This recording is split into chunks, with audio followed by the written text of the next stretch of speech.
দর্শক, বাংলাদেশে 1 লাখের বেশি বিশেষ চাহিদা সম্পন্ন প্রাথমিক শিক্ষার্থী আছেন, যাদের জন্য বিভিন্ন ইকুইপমেন্ট থাকার কথা ছিল।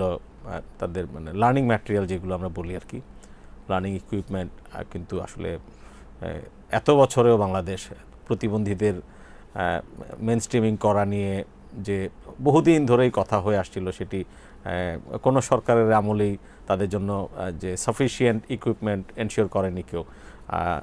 এই বিষয়ে প্রতিবেদনটি করেছেন আমার সহকর্মী আলিম হায়দার, তিনি আছেন স্টুডিওতে আমার সঙ্গে। 2010 সালে বাংলাদেশে যখন শিক্ষানীতি প্রণয়ন করা হয়, ওই সময় এই জিনিসটার উপর সবচেয়ে বেশি ফোকাস করা হয়েছিল যে ইনক্লুসিভ সোসাইটি গড়ে তুলতে হবে। এই জন্য এটা প্রাইমারি লেভেল থেকে এটা শুরু করার কথা।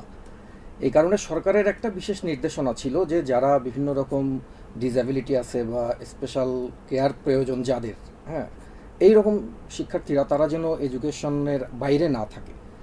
এই কারণে যে সরকারের নির্দেশনা অনুযায়ী পরবর্তীতে শিক্ষা প্রতিষ্ঠানগুলো তাদেরকে শুধুমাত্র ভর্তি করাচ্ছে, তারা কাগজে কলমে ভর্তি হচ্ছে, কিন্তু দেখা গেছে যে আসলে তাদের শেখার জন্য যে ইকুইপমেন্টসগুলো থাকা প্রয়োজন কিছুই নাই।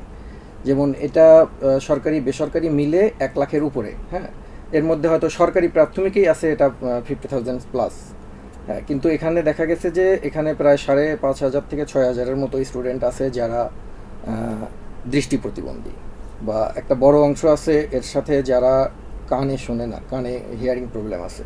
হ্যাঁ, এই শিক্ষার্থীদের যে শেখানোর জন্য এই বিদ্যালয়গুলোতে অনেক জায়গাতে আমি কথা বলেছি, রাঙ্গামাটি, গাইবান্ধা, রংপুর, বগুড়া, বেশ কিছু জায়গায় কথা বলছি, যে শিক্ষকরা আমাকে বলছে যে না, আসলে আমাদের এখানে ব্রেইল পদ্ধতি নাই বা অন্য কোনো পদ্ধতিই নাই। তো আমি তাদের কাছে জানতে চাইছিলাম তারা শিখছে কিভাবে তাইলে।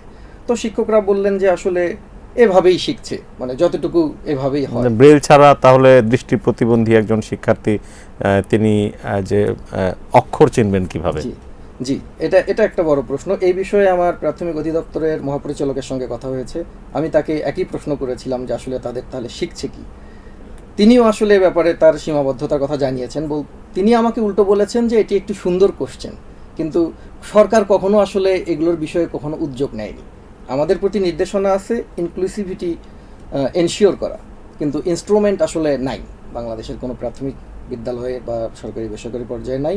কিন্তু হ্যাঁ, উনি আমাকে যেটা বলেছেন যে যাদের হাঁটা চলাফেরায় কিছু সমস্যা থাকতে পারে এইরকম এদের জন্য হয়তো র্যাম্প সুবিধাটা তারা চালু করতেছে আর কি। এটা অলমোস্ট 60%-এর বেশি স্কুলে তারা করে ফেলছে, শুধু র্যাম্প, বাকিগুলো নাই। আর তিনি আমাকে একটা আশার কথা শোনালেন শেষ পর্যন্ত, সেটা হচ্ছে তারা একটা পাইলটিং প্রজেক্টে যাচ্ছেন, সেটা শুধু সরকারি বেসরকারি মিলিয়ে। এটা মাত্র 3টা উপজেলায়। Piloting for what? যে আপনার দৃষ্টি প্রতিবন্ধীদের বা কাদের জন্য পাইলটিংটা? এটা তারা বিশেষ চাহিদা সম্পন্ন শিশু, এটা নট অনলি দৃষ্টি প্রতিবন্ধী বা তারা ওইদিকে যাচ্ছে না, এটা তারা মূলত অটিজম বা অটিজমের তো অনেক রকম প্রকারভেদ আছে। এটা নিয়ে আমি শিক্ষাবিদদের সাথে কথা বলেছি, তারা বললেন, একজন শিক্ষাবিদ উনি মঞ্জুর আহমেদ, উনি খুব ভালো এসব বিষয়ে কাজ করেছেন। উনি আমাকে বললেন যে আসলে এটা করার কোনো সুযোগই নেই বাংলাদেশে এখন, কারণ প্রতিবন্ধকতার অনেকগুলো স্টেজ আছে। এই স্টেজগুলো তো আগে আপনাকে আইডেন্টিফাই করতে হবে। এটা নির্ধারণ না করে আপনি তো তাদেরকে আসলে কি পড়াবেন, কার কি ধরনের হেল্প লাগবে, কি ধরনের ইনস্ট্রুমেন্ট লাগবে, কে কোন স্টেজে আছে, এইটা আইডেন্টিফাই করার মতো কোনো ব্যবস্থাই নেই আমাদের দেশে। তো সেই জায়গা থেকে আসলে এটা অনেকটা আকাশকুসুম কল্পনার মতো, যে হ্যাঁ, কিন্তু কাগজে কলমে আছে।